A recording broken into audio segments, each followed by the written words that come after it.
জিলহজ মাসের প্রথম 10 দিনের এক বিশেষ মর্যাদা আছে। বলা হয় এই 10 দিন পৃথিবীর বছরের সবথেকে মর্যাদাপূর্ণ 10 দিন। আল্লাহ তাআলা পবিত্র কুরআনে এই 10 দিনকে সম্মানিত করেছেন।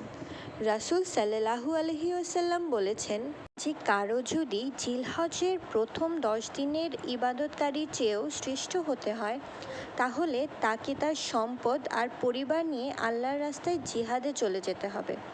সে আর ফিরে আসবে না এবং তার সম্পদও খুইয়ে ফেলবে।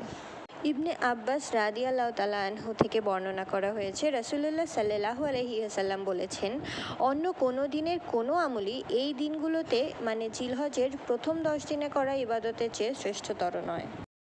এছাড়াও রাসূলুল্লাহ সাল্লাল্লাহু আলাইহি ওয়াসাল্লাম বলেন, আল্লাহ তাআলা আরাফার দিনের তুলনায় অধিক সংখ্যক বান্দাদের জাহান্নাম থেকে মুক্তি দেন না। আর যেহেতু আজকে আরাফার দিন, আসুন আমরা সকলে মিলে কিছু ইবাদত সম্বন্ধে জেনে নিই যে আজকে আমরা এই দিনে করতে পারি।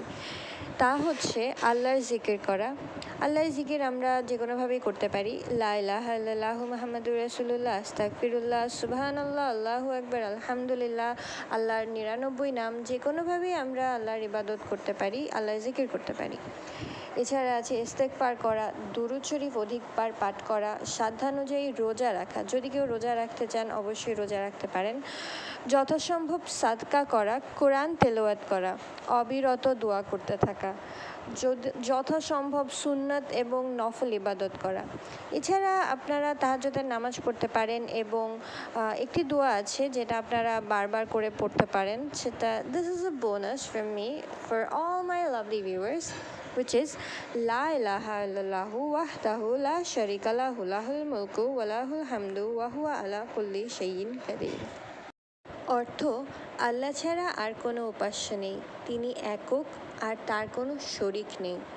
রাজত্ব একমাত্র তারই, সমস্ত প্রশংসাও একমাত্র তারই, আর তিনি সকল বিষয়ের উপর ক্ষমতাবান। So enough for today.